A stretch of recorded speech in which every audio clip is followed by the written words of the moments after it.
नमस्कार विद्यार्थी मित्रांनो, मी डॉक्टर गजेंद्र वासुदेवराव कुवारे, अरुंद बाबू देशमुख कनिष्ठ महाविद्यालय बार्शी तालुका नरखेड जिल्हा नागपूर.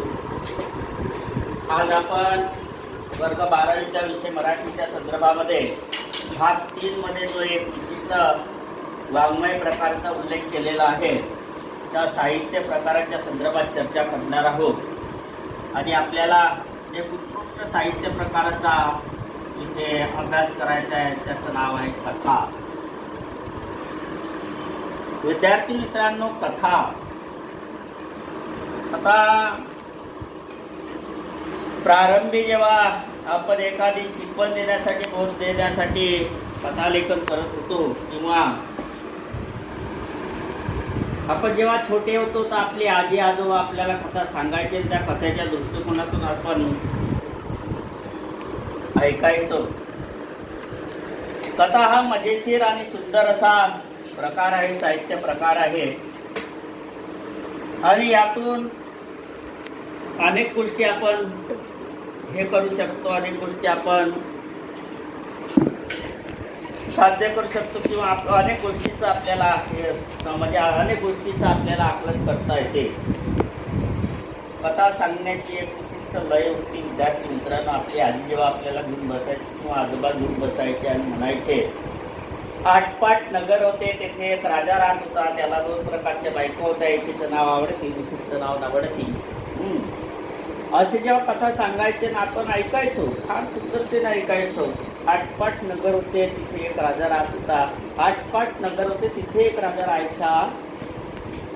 किंवा एक होता राजा, त्यांना खाल्ला भजा. अशा अनेक कथा म्हणजे विनोदाच्या दृष्टिकोनातून आपण विवेचन करू शकतो आहे. आता कथा म्हणजे काय असं जर आपण अनुभवलं, कथा म्हणजे काय, कशालाच कथा म्हणतात. आता आपण काही इथे सत्यनारायणाच्या कथेच्या संदर्भात विवेचन करणार नाही का. साधुवाणी होता, त्याला कलावती नावाची लीलावती काय काय होता, अमुक तमुक, ते त्याचं काही विवेचन नाही आहे आपल्याला. सत्यनारायणाच्या कथेच्या दृष्टिकोनातून काय करता. कथा हा मनोरंजनात्मक प्रकार होता आणि कुठेतरी त्यातून बोध सुद्धा मिळत होता. 2 गोष्टी होत्या. तर सामाजिक दृष्टिकोन होतं, भूतकाळात घडलेल्या घटनेच्या आधारावर लिहिलेलं. भविष्याचा काही दृष्टिकोन याच्यामध्ये नाही आहे. मग कथा म्हणजे काय, ते एका विशिष्ट स्थलकाली पात्रांच्या परस्पर संबंधातून घडलेल्या घटनांचे एखाद्या विशिष्ट हेतूने केलेले उत्कंठावर्धक चित्रण म्हणजे कथा. म्हणजे जे काही पात्र त्या कथेमध्ये जे काही पात्र असेल, आता 2 पात्र आपण म्हटलं का, एक होता राजा आणि दुसरी होती राणी. आता राजा राणीचे हे 2 पात्र आपण सहज आता इथं दृष्टिकोन केला. आता राजा आणि राणी, मग एक होता दशरथ राजा आणि दुसरी राणी होती त्याची कौशल्या. मग कौशल्याचं वर्णन आणि किती सुंदरतेनं मग कसं रेखाटायचं हे कथाकाराला अवलंबून आहे. आणि तो कथाकार या पात्रामध्ये जीव ओततो, याच्यामध्ये एक जिवंतपणा तयार करतो आणि त्यातून त्याच्या कथेची निर्मिती होत असते. आणि जेव्हा एखादा वाचक किंवा रसिक वाचक किंवा रसिक ती कथा वाचतो, तेव्हा त्या अनुषंगानं पूर्ण कथेचं सार कोणता भाग आहे, हा रामायणातला भाग आहे. मग रामायणाचा सार त्याला कळायला लागतो. हा जिवंतपणा दर्शवण्याचं काम कथा नावाचा साहित्य प्रकार करत असते. एवढं कथेमध्ये. आणि जे काही पात्र आहे, प्रसंग आहे, संघर्ष आहे, त्यामध्ये गुंतागुंत आहे, वातावरण आहे, विचार आहे, भावना आहे, निवेदन शैली आहे, अशा अनेकाचं सुसंघटित एकत्रीकरण करण्याचं काम या कथा नावाचा साहित्य प्रकार करत असते. आता कथेची जर आपण पूर्व पिढीका जर पाहिली का, कथा कशी निर्माण झाली, कुठून सुरुवात झाली आपल्याला माहित आहे. कादंबरीचे जनक ना आपटे.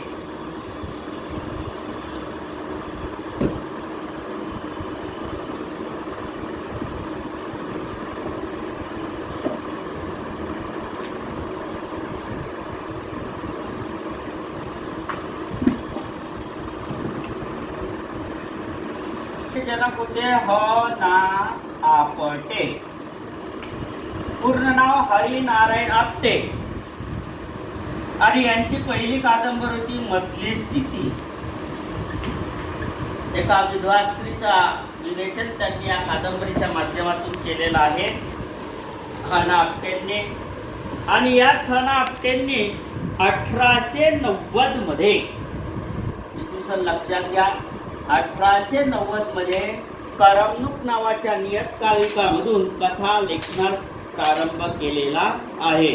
आणि अशा प्रकारे त्यांनी अनेक कथा लिहिल्या आणि 1890 मध्ये या कथा लेखनाला सुरुवात झाली. 1890 करमणूक मासिकांमधून. त्यांचं नाव हरिनारायण आपटे, हना आपटेंनी. आणि त्यानंतर अनेक लेखकांनी कथा लेखनाला कथा लेखनामध्ये आपला हे केलेला आहे, त्याच्यामध्ये सहभाग केलेला आहे आणि कथा साहित्य प्रकाराला हातभार लावण्याचा प्रयत्न केलेला आहे. त्यानंतर मराठी वाङ्मयामध्ये जे प्रवाह निर्माण झाले, मग तो दलित प्रवाह असो, तो ग्रामीण प्रवाह असो, दलितांच्या कथा निर्माण झाल्या, ग्रामीणांच्या कथा निर्माण झाल्या, अशा अनेक कथांचा म्हणजे कथा मराठी साहित्यामध्ये निर्माण झालेल्या आहेत. आता कथेचे जर आपण घटक बघितले तर अनेक घटक आहे. ज्या घटकाच्या दृष्टिकोनातून कथा हा वाङ्मय प्रकार एक प्रकारे पूर्णत्वास आलेला आहे किंवा पुढे पुढे गेलेला आहे. पहिला घटक आहे कथा बीज.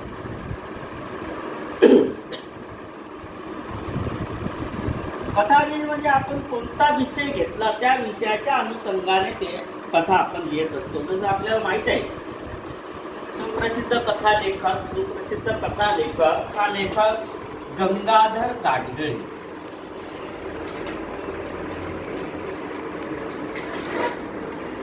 गंगाधर गाडगीळ सुप्रसिद्ध कथालेखक गंगाधर गाडगीळ हे जेव्हा मुंबईचं विवेचन करतात, त्यांनी एक कथा लिहिली होती किडलेली माणसं. आता हे जे कथाभीस त्यांनी घेतलं या कथेसाठी, हे कुठचं घेतलं? त्यांनी घेतलं मुंबई शहराचं. मुंबई शहरामध्ये झोपडपट्टीमध्ये कसे माणसं राहतात त्याचं विवेचन यांनी या कथेतून मांडण्याचा प्रयत्न केलेला आहे. आणि हे कथेचं पहिला घटक होता जो कथाबीज होता. आणि म्हणून कोणत्या घटना आपण घेतल्या पाहिजे ते लेखक ठरवत असतो आणि त्यातून ते कथा तयार होत असते. दुसरा घटक आहे कथानक. म्हणजे आपण कोणतं कथानक तयार करत आहोत, म्हणजे या कथानकामध्ये कोणत्या घटना आहे, कोणते प्रसंग आहे, स्वभाव वैशिष्ट्ये, वातावरण, अशा संपूर्ण दृष्टिकोनाचं विवेचन कथानकातून तो कथाकार उलगडण्याचा प्रयत्न करतो आहे. तिसरं आहे पात्रचित्रण. म्हणजे जे पात्र त्यानं घेतलेले आहे. मग एक पात्र जसं मगाशी मी सांगितलं का दशरथ आहे, कौशल्य आहे, मग कुठंतरी सुमित्रा आहे, कुठंतरी राम आहे, कुठंतरी एखादा लक्ष्मण आहे, कैकेयी आहे. हे पात्रचित्रण आपण कसे रेखाटायचे, कोणत्या पात्राला विशेष महत्त्व द्यायचं, हे सुद्धा त्या कथाकार आपलं करत असतो. आणि ते कथामध्ये कोणत्या पात्राला आपण एक विशिष्ट जी प्रतिमा आपण रेखाटत असतो ती प्रतिमा साकार करत असताना आपण त्या पात्राला किती म्हणजे जास्त हे देतो, वाव देतो, त्याचं सुद्धा विवेचन याच्यामध्ये कथेमध्ये केलेलं असते. 4 आहे वातावरण निर्मिती. आता वातावरण निर्मिती म्हणजे घटनाप्रसंग कोणता आहे त्याच्यावर अवलंबून आहे. घटनाप्रसंग आता कथा कधी विनोदी असू शकते किंवा कथा कधी एक प्रकारे दुःखी करुणामय सुद्धा असू शकते. करुणामय आता म्हटलेलं होतं की द मा मिराजदारांचं नाव घ्या. द मा मिराजदार प्रसिद्ध कथाकार. यांनी आपला एक ड्राइंग मास्तरांचा क्लास होता. ड्राइंग मास्तरांचा क्लास. ही जर कथा आपण वाचली, फार सुंदर कथा आहे, विनोदी कथा. ड्रॉइंग मास्तरांचा क्लास. कशी वातावरण निर्मिती केली? वर्गामध्ये एक दिवस इतिहासाचा शिक्षक येत नाही, तो सुट्टीवर असतो आणि त्याच्या जागेवर ड्रॉइंग मास्तर तिथे जातो, चित्रकला शिकवणारा, आणि तो क्लास घेतो आणि विद्यार्थ्याला ड्रॉइंग तर शिकवत नाही, त्यांना इतिहास शिकवतो आणि तुम्हीच वाचा म्हणते. त्याच्यात पोट्टे काय करतात, एक पान सोडतात तर दुसरं पान वाचतात. वा छान म्हणते. एक पोट्ट लाडूच खात असते त्याच्यामध्ये. वाचा, फार सुंदर कथा आहे दमा मिराजदारांची. म्हणजे कशी आता इथे विनोदी वातावरण निर्मिती झालेली आहे. विनोदी वातावरण निर्मिती. हां, काही कथा अशा आहे का ज्याच्यात करुण रस येते, करुण रडायला येते, करुण रस. कशी वातावरण निर्मिती तो लेखक करत असतो ते तिथं सुद्धा दाखवल्या जाते. पुढचा घटक आहे नाट्यमयता. नाट्यमयता म्हणजे एक प्रकारे संवाद. दोन पात्र जर रंगमंचावर किंवा हे दोन पात्र जर तिथे एकामेकासोबत बोलत असेल तर ते नाट्यमय रीतीने त्यांचे संवाद साधण्याचा प्रयत्न कथाकाराने केला पाहिजे. म्हणजे नाट्यमयरित्या म्हणजे त्याच्यामध्ये एक प्रकारे संवादात्मक सुद्धा आला पाहिजे आणि जे काही त्याचे स्वभाव विशेष आहे ते स्वभाव विषय दाखवण्याचा प्रयत्न केला पाहिजे. 6 आहे संवाद. संवादाचं प्रकटीकरण झालंच पाहिजे. एक पात्र बोलतो तर दुसऱ्या त्याचं उत्तर दिलंच पाहिजे. मी गावाला जाऊ का? हो. उद्या जाऊ का? हो. काही नाही जाऊ, मोटर गाडीने.